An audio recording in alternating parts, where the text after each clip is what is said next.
Hi, Jose. Dele Alli obviously had a big chance at 2-1. Didn't take it. The game went the other way. Does that show how kind of close a football match can be like that? Yeah, the match was close and would be always close. If you look at it in that perspective, okay, we lost a big chance to score a beautiful goal and to score 3-1. But that's football, and nobody to blame. Ben arrives in a great position. The cross is great. Dele makes the run that he has to make.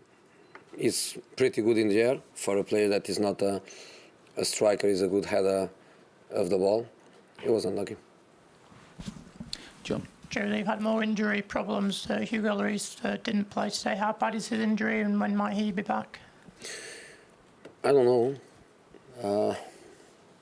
It's hard to say when he's going to be back. Is it a big problem? I don't think it is. But not ready to play today, and have to wait. Take a question from Nick here. There you go. Just about the outcome of the game. It was obviously a game that swung between both ends. Was it a fair result in the end for your side? I don't think so. I think it was a very good game with two teams that no one was happy with the draw. Two teams trying to win it. Of course, two teams with a different style. They are what we all know they are. Incredible, fast and strong in counter-attack. We are a different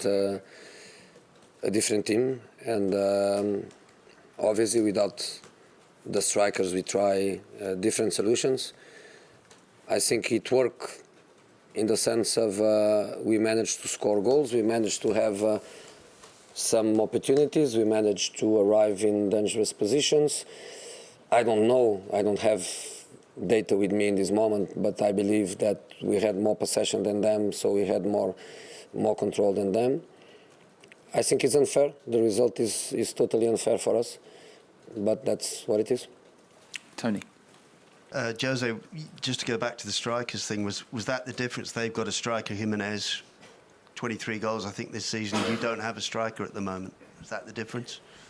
You know, it'd be too easy for me to say that. I prefer to focus on this game today and try to forget the players that we are missing. They have Jimenez. Yes, they have Jimenez, fantastic player, and they have incredible counter-attack that is very difficult to stop, especially if you don't have that mentality that they showed. Because, for example, in the first minute of the game, Ruben Neves makes a tackle on Lucas going to counter-attack and attacking spaces. And that is nothing to do with the result of the game, but is something that I would like one day, when I have the opportunity to ask to the PGMO people. You know, the game is from the first to the last second, and what happened, I don't think the referees have to look to the watch. If there is a penalty on the first minute, it's a penalty. If there is a red card, it's a red card. If there is a yellow card, it's a yellow card. So that is a yellow card. That is a yellow card, and that is a way where the referee shows immediately what you can do and what you cannot do. In the last minute, they did the same with Dendoncker, that the referee gave correctly the yellow card. And I think that's the way a team has to play football. That's the way they did. You know, the referee is there to punish, but they had the correct mentality, and I think we were punished not just today on the second and third goal, but for quite a long time, because we don't have that aggression, that ruthless. I think we are too good. We are too good. We are too nice. And that was the only thing that made the difference of the game, because I think tactically the team was really good. I think Wolves was not expecting, and they were in trouble for periods of the game. We didn't have one single problem apart of Wolves' individual qualities. So it's difficult to cope with some individual qualities that they have. So I think unfair result, totally unfair result. But for the neutral, I think great game. Okay, we'll go. Sammy, we'll do one more after that. Jigo. Joe, when you arrived, there was such a big gap to close in terms of the top four.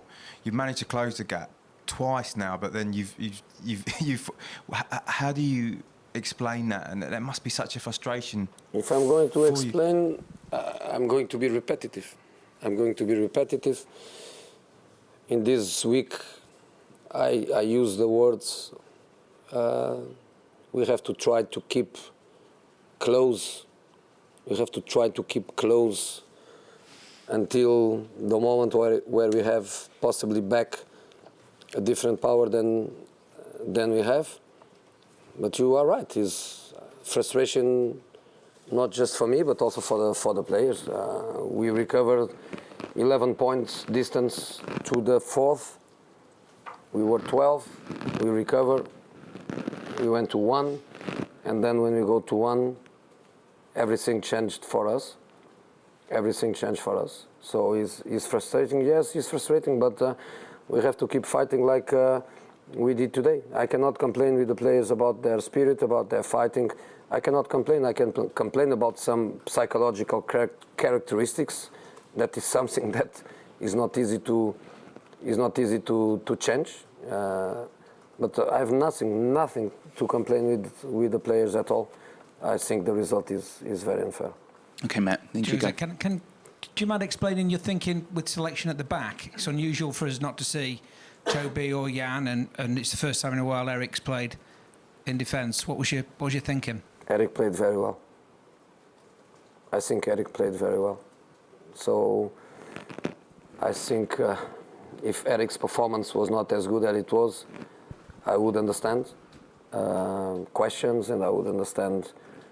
But I think he was very, very good. The thinking was simple. The thinking was Davison and Tanganga are the two fastest centre defenders that we have.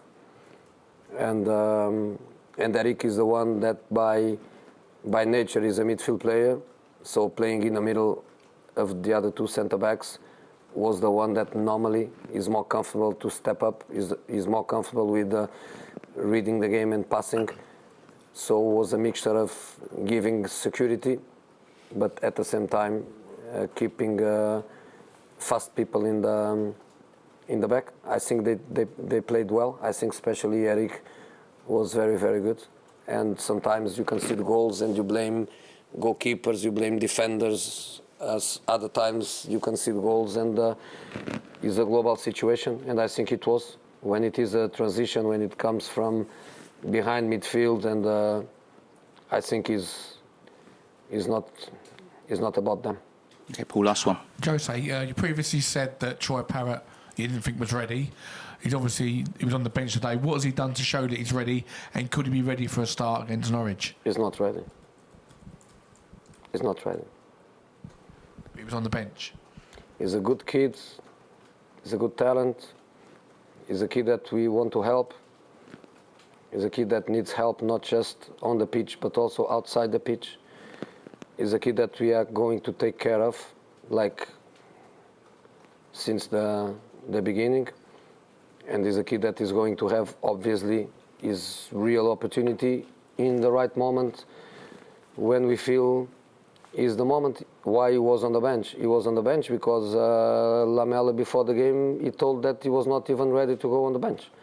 So in that moment, without Lamela, we brought Troy, and in the last five minutes, you put a striker that at least knows the position and try to fix Cody and try to give a little bit more space and freedom to Dele, and that's the way it is.